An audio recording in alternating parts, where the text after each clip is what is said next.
Na aparente tranquilidade de Madrid, unha cidade cheia de vida, cultura y historia, caminaba silenciosamente un hombre que cargaba dentro de sí un vacío tan profundo que solo podía ser llenado con muerte. Su nombre era Alfredo Galán Sotillo, un ciudadano español común a primera vista, cuya rutina no parecía diferente de la de cualquier otro habitante de la capital. Andaba solo, mantenía pocas conversaciones y evitaba llamar la atención. Pero detrás de esa fachada discreta se escondía algo extremadamente peligroso. Él era el primer asesino en serie identificado en España. Alfredo no tenía antecedentes criminales violentos, no había registros de agresiones o comportamientos sospechosos. Al contrario, él sirvió al ejército español durante años, participando incluso en misiones humanitarias internacionales. Una de ellas lo llevó a Bosnia-Herzegovina, en los años 90, donde ayudó a poblaciones afectadas por la guerra civil que devastó el país después del fin de Yugoslavia.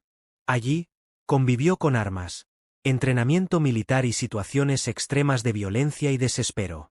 Pero fue en ese ambiente caótico que algo dentro de él parece haber cambiado.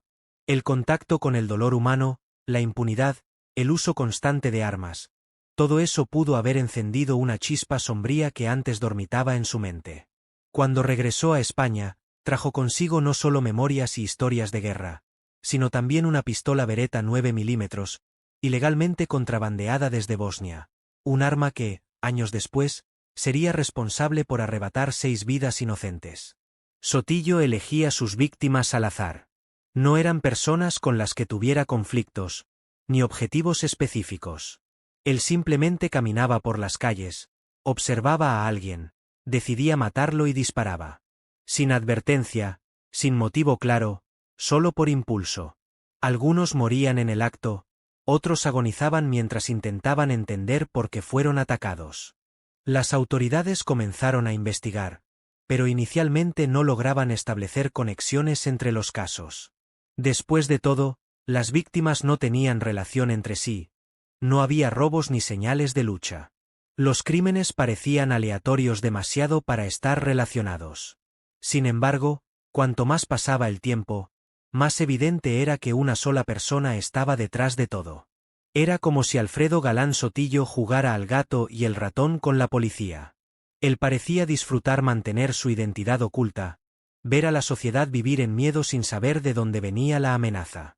Mientras tanto, el número de víctimas aumentaba y el pánico se extendía por las calles de España.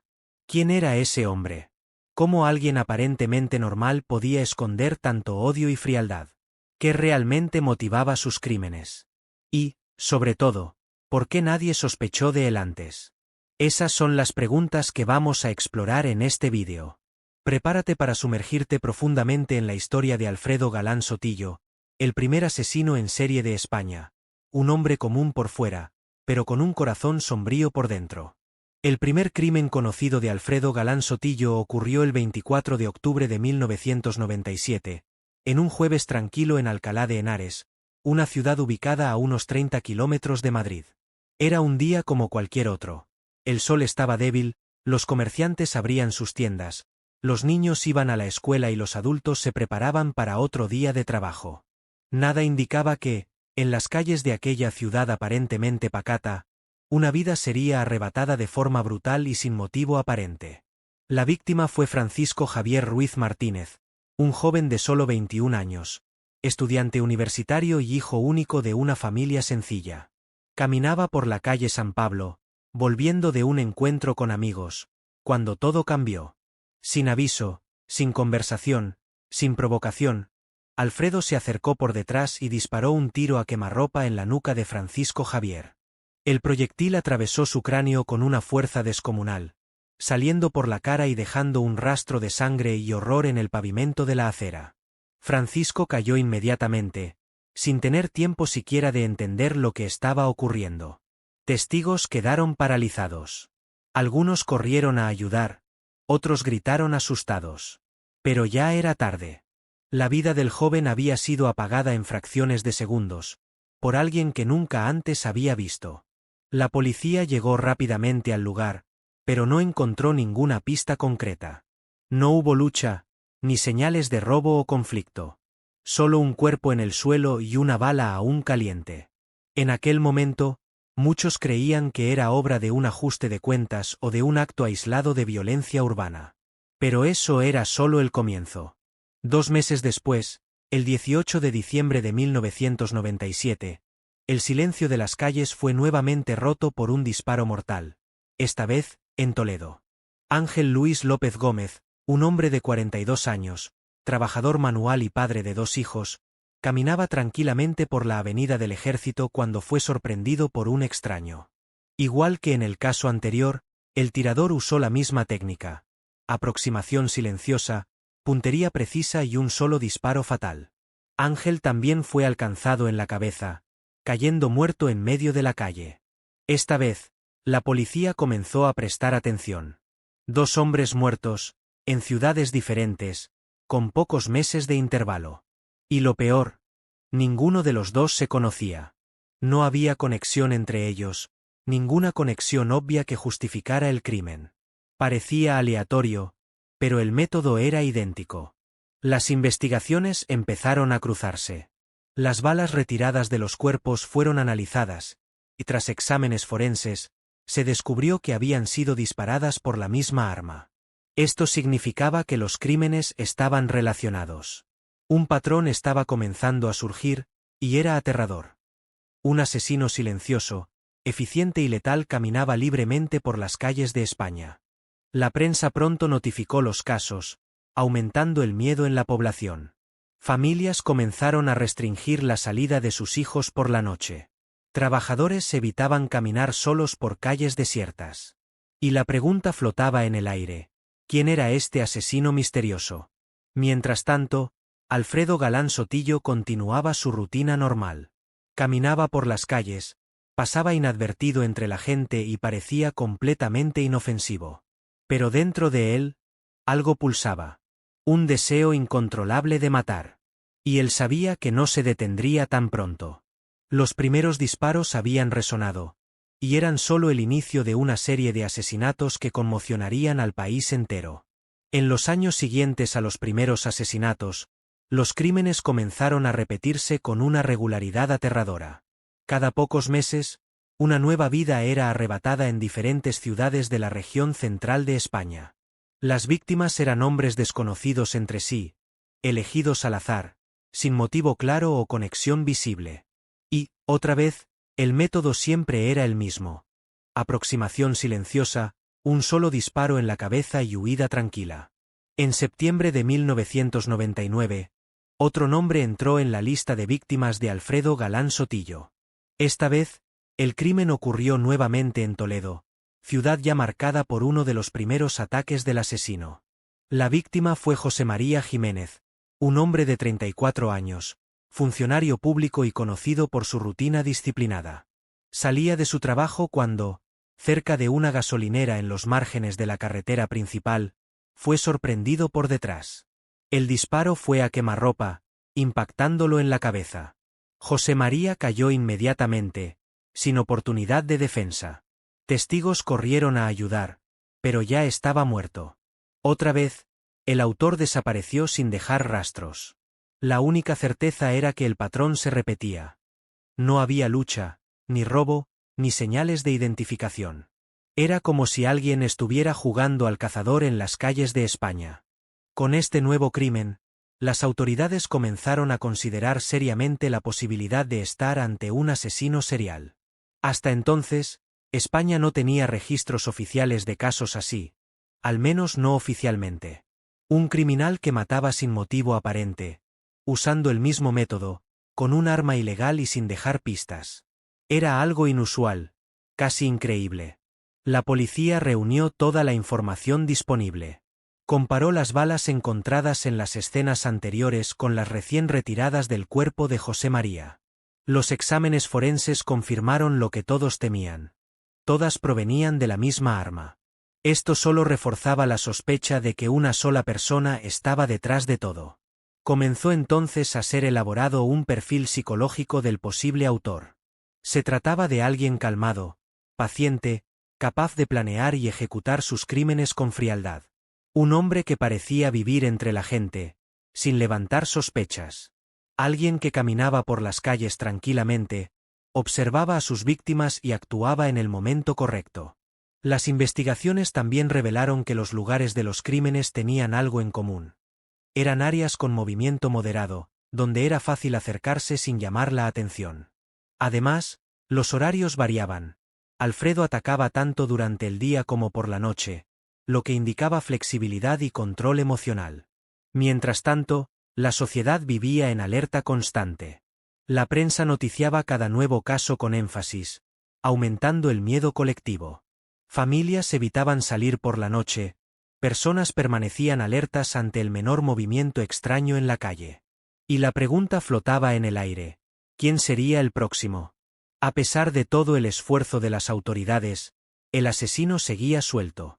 Pero ahora, al menos, sabían que estaban tratando con algo mayor de lo que imaginaban. No era solo un homicida cualquiera. Era un asesino serial organizado, letal y extremadamente difícil de identificar. Y mientras los agentes seguían investigando, Alfredo Galán Sotillo ya planeaba su próximo objetivo. El año 2001 trajo una nueva ola de miedo a las calles de España.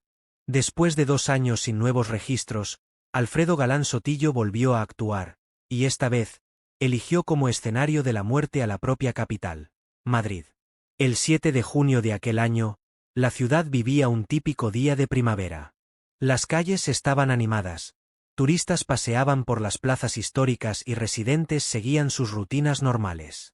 Nadie imaginaba que, en el corazón de la ciudad, otra vida sería brutalmente arrebatada por un asesino silencioso. La víctima fue Miguel Ángel Martín Ruiz, un hombre de 45 años, funcionario público y padre de 2 niños pequeños. Caminaba solo por la calle Atocha, cerca de la Plaza Santa Ana, cuando fue sorprendido por detrás. Sin ninguna conversación o provocación, Alfredo se acercó calmadamente, levantó el arma y disparó un solo tiro a quemarropa en la cabeza de Miguel Ángel. El proyectil entró por la nuca y salió por la cara, dejando un rastro de sangre en la acera concurrida. El cuerpo cayó pesadamente al suelo, asustando a los transeúntes que, hasta aquel momento, no sospechaban de nada. Algunos corrieron a ayudar, otros llamaron a la policía y a los servicios médicos, pero ya era demasiado tarde. Miguel Ángel ya estaba muerto antes de tocar el suelo. Otra vez, el autor huyó calmadamente, mezclándose con la multitud. Nadie vio su rostro claramente, nadie notó comportamiento sospechoso. Era como si fuera invisible, un espectro letal que aparecía de la nada y desaparecía poco después. Con este nuevo crimen, las autoridades finalmente confirmaron. No había dudas. Estaban ante un verdadero asesino serial, alguien que mataba sistemáticamente, sin motivo aparente, usando siempre el mismo método. Los patrones eran claros. Hombres desconocidos entre sí, disparos precisos en la cabeza, ausencia de lucha o robo, y una huida tranquila. ¿Pero quién era este hombre? ¿Cómo conseguía pasar desapercibido? Y, por encima de todo, ¿qué motivaba sus crímenes? Las investigaciones comenzaron a ganar velocidad. La policía reunió toda la información posible, analizó nuevamente los lugares de los crímenes anteriores y comparó perfiles psicológicos de criminales similares en otros países. Cuanto más avanzaban, más comprendían que estaban tratando con alguien extremadamente frío, calculador y adaptable. Mientras tanto, Alfredo parecía disfrutar de la atención que sus crímenes generaban. Leía los periódicos, seguía las noticias y veía su fama crecer silenciosamente. Cada nuevo caso aumentaba el pánico colectivo, y él lo sabía. Quizás incluso sentía placer al ver el miedo extenderse por las calles de las ciudades donde caminaba normalmente. En febrero de 2002, apenas unos meses después del crimen en Madrid, el terror regresó a Alcalá de Henares, ciudad donde todo comenzó 5 años antes. Esta vez, la víctima fue Antonio Jesús Domínguez Gutiérrez, un hombre de 47 años, comerciante y marido dedicado. Salía de su trabajo en el centro de la ciudad cuando, cerca de una parada de autobús, fue sorprendido por Alfredo. Una vez más, el método fue inmutable. Aproximación silenciosa, puntería precisa, un solo disparo mortal. Antonio cayó sin entender lo que ocurría, mientras el asesino simplemente se dio la vuelta y siguió su camino, como si nada hubiera pasado. Este fue el quinto asesinato registrado de Alfredo Galán Sotillo. Pero no sería el último. Menos de 2 meses después, en abril de 2002, llegó el golpe final. El sexto y último crimen conocido de aquel hombre silencioso. Esta vez, el objetivo fue Juan Carlos Fernández Jiménez, un joven de 33 años que caminaba tranquilamente cerca del río Tajo, en Toledo. Era un domingo por la tarde. Las calles estaban llenas de gente aprovechando el fin de semana. A pesar de tantos ojos alrededor, Alfredo logró acercarse sin ser notado. Levantó la pistola y disparó a quemarropa, alcanzando a Juan Carlos en la cabeza. El impacto fue tan fuerte que cayó inmediatamente, sin tener tiempo de reaccionar. Esta vez, sin embargo, algo cambiaría. Porque la policía ya estaba muy cerca. Los investigadores habían montado un perfil detallado del posible autor. Sabían que usaba armas ilegales, tenía historial militar y prefería andar solo. También sabían que él parecía sentirse invencible. Y tal vez había cometido un error crucial. Por primera vez, los agentes sintieron que estaban cerca de identificar al hombre que asombró a España durante casi 5 años.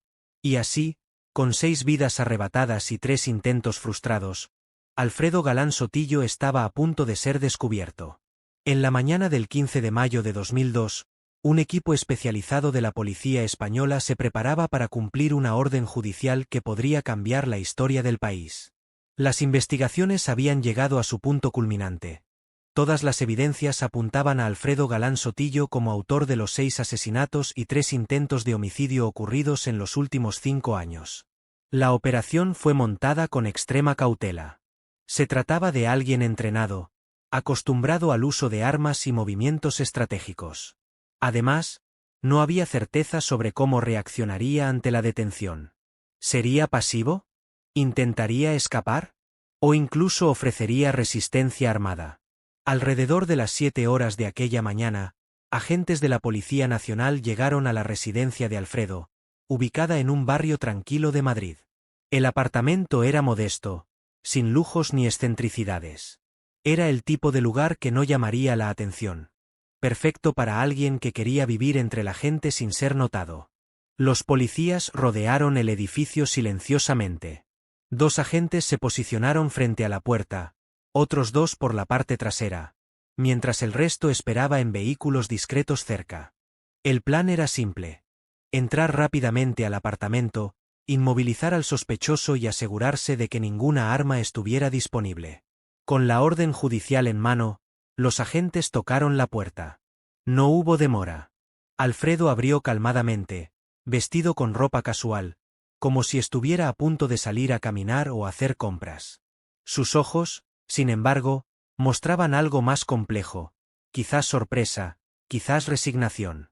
Señor Galán Sotillo, usted está arrestado por múltiples homicidios y tentativas de homicidio. Tiene derecho a permanecer en silencio. Cualquier cosa que diga puede ser usada contra usted en el tribunal, dijo uno de los agentes, leyendo sus derechos según exigía la ley. Alfredo no ofreció resistencia. Se dejó esposar sin decir una palabra. NIIRA, NIMITO, NI-Sorpresa. Solo silencio. Un silencio que parecía cargar décadas de pensamientos sombríos, decisiones frías y acciones letales. Fue conducido a un vehículo policial bajo las miradas curiosas de los vecinos. Algunos reconocían su nombre por los periódicos. Otros simplemente observaban perplejos cómo un día común se convertía en noticia nacional. Mientras tanto, dentro del apartamento, los agentes realizaban una revisión detallada. Sabían que, si Alfredo aún tenía la pistola Beretta en su posesión, estaría escondida cuidadosamente. Y no tardaron mucho en encontrarla. Dentro de un cajón falso en el fondo del armario del dormitorio, estaba el arma mortal que arrebató 6 vidas. Inmediatamente fue recogida y enviada para análisis forense. Los expertos confirmarían en los días siguientes que aquella era, de hecho, la misma arma utilizada en todos los crímenes. Era la prueba definitiva que sellaba el destino de Alfredo. Pero el descubrimiento no terminó allí. Dentro del apartamento también fueron encontrados cuadernos personales, mapas de ciudades, fotos de calles y lugares públicos. Algunos contenían anotaciones de fechas, horarios y descripciones físicas de posibles objetivos futuros. Era como si él ya estuviera planeando nuevos ataques. Las autoridades quedaron conmocionadas. Hasta ese momento, creían estar tratando con un criminal organizado, pero ahora comprendían el verdadero alcance de su frialdad. Él no tenía intención de parar. La única cosa que lo impedía matar nuevamente era su propia prisión. El caso ganó destacada atención mediática. Diarios publicaron portadas, canales de televisión interrumpieron sus programaciones y emisoras de radio transmitieron información en tiempo real. La población respiró aliviada. El hombre que asombró las calles de España durante tanto tiempo finalmente estaba tras las rejas. Pero la pregunta que todos hacían era la misma. ¿Quién es realmente Alfredo Galán Sotillo? Esa sería la próxima etapa de la investigación. Y el juicio, el más esperado de la historia criminal de España, estaba apenas comenzando. Con Alfredo Galán Sotillo oficialmente detenido, todo el país volvió sus ojos hacia lo que sería el juicio más aguardado de la historia judicial de España.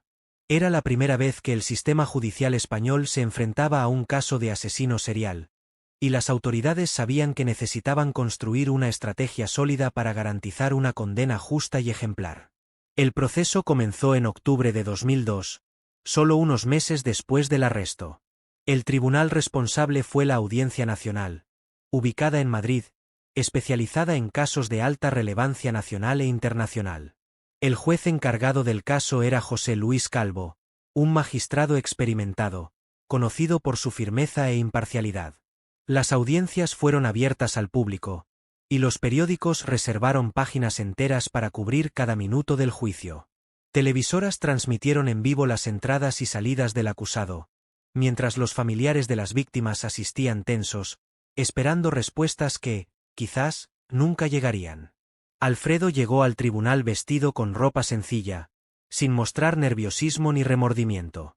Sus ojos parecían distantes, como si él estuviera físicamente allí, pero mentalmente ya hubiese aceptado su destino. No parecía temer el juicio, al contrario, parecía casi satisfecho por estar allí, frente a tantas personas, finalmente reconocido. La acusación presentó pruebas contundentes, balística confirmada, registros fotográficos, testimonios de testigos e incluso el cuaderno personal encontrado en el apartamento de Alfredo. En él, había anotaciones sobre posibles objetivos futuros, mapas de ciudades, horarios de movimiento intenso en las calles y hasta dibujos rudimentarios de posiciones estratégicas para ataques sorpresa.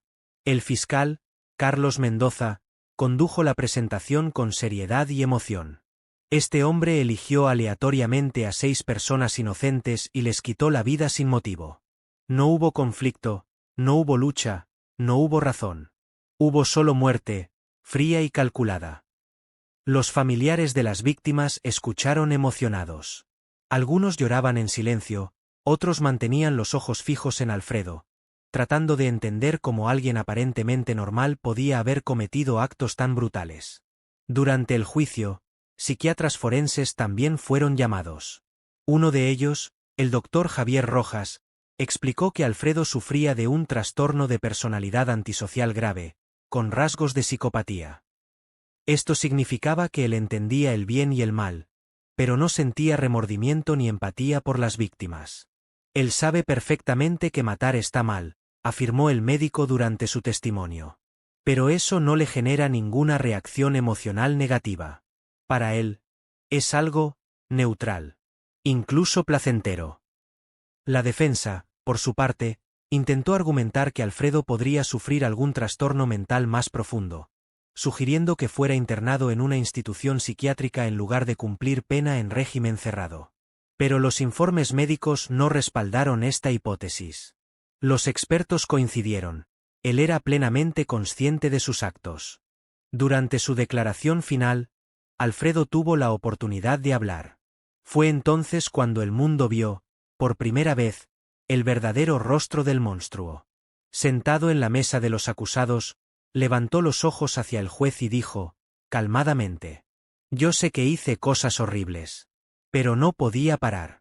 Quería sentir algo. Y solo me sentía vivo cuando mataba». Fue un momento impactante.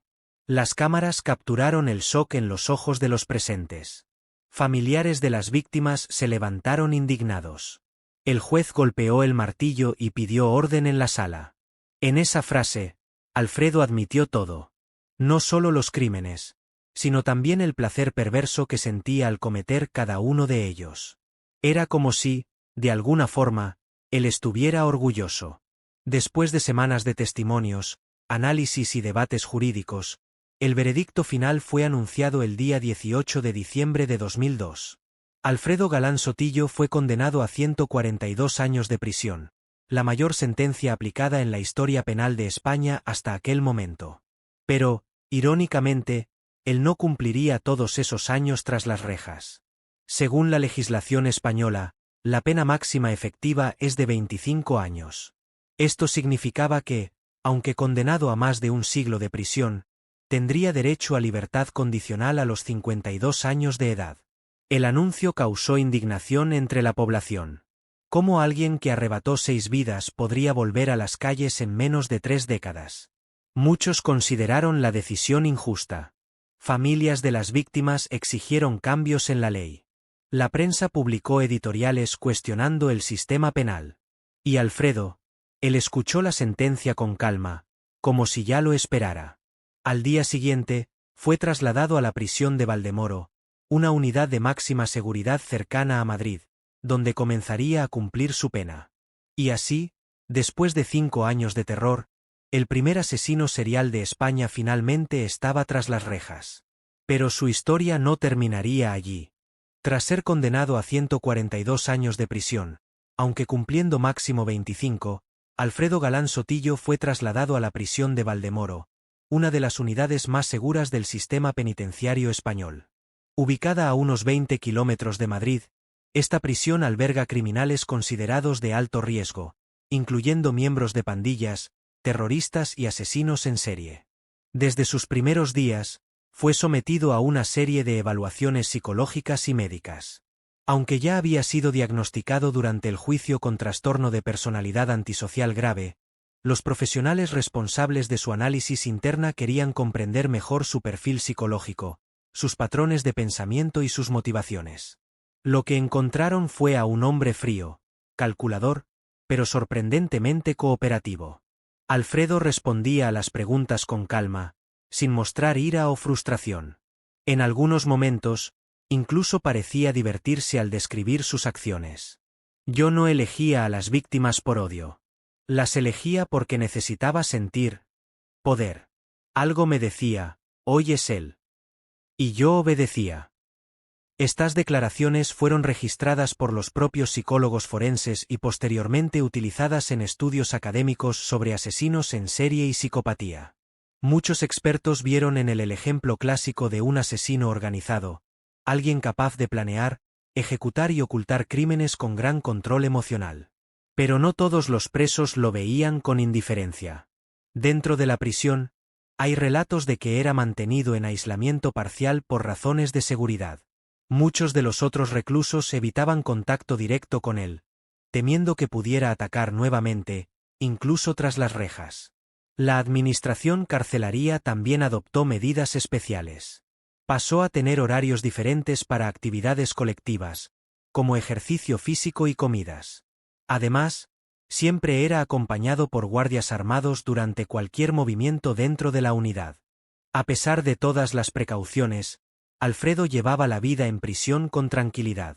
Mantenía una rutina fija, leía libros, veía televisión y ocasionalmente, escribía cartas a familiares.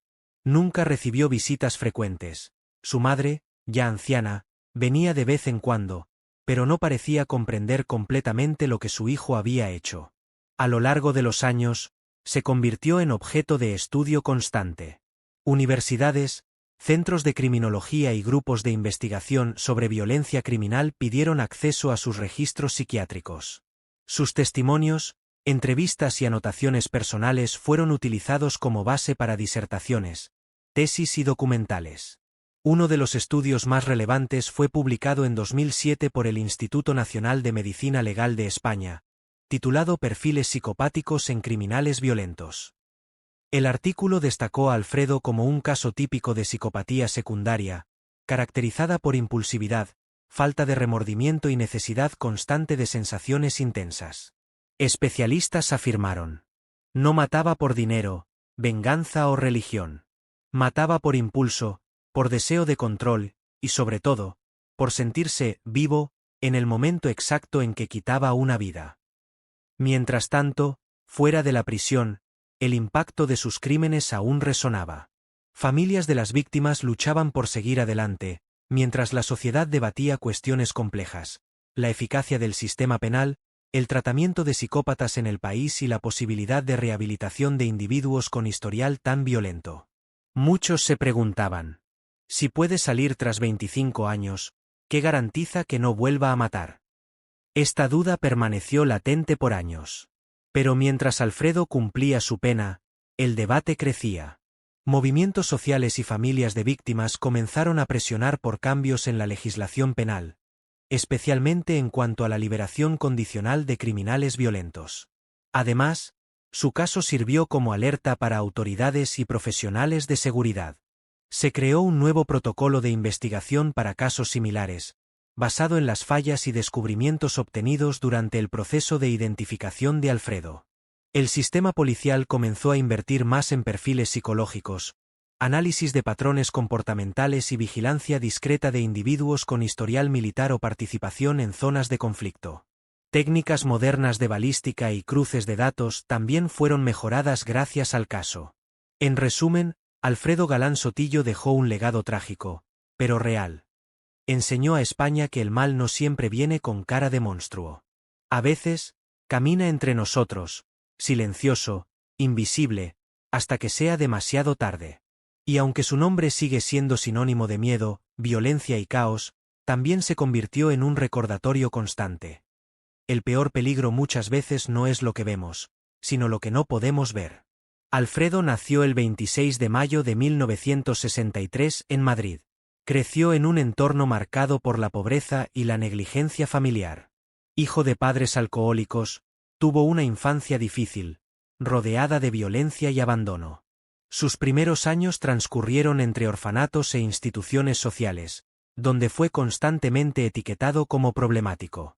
Cuando ingresó en el ejército español, encontró una estructura que le faltaba en casa.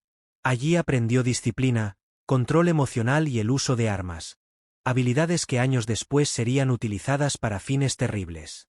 Su participación en misiones humanitarias en Bosnia en los años 90 parece haber sido el detonante para su transformación.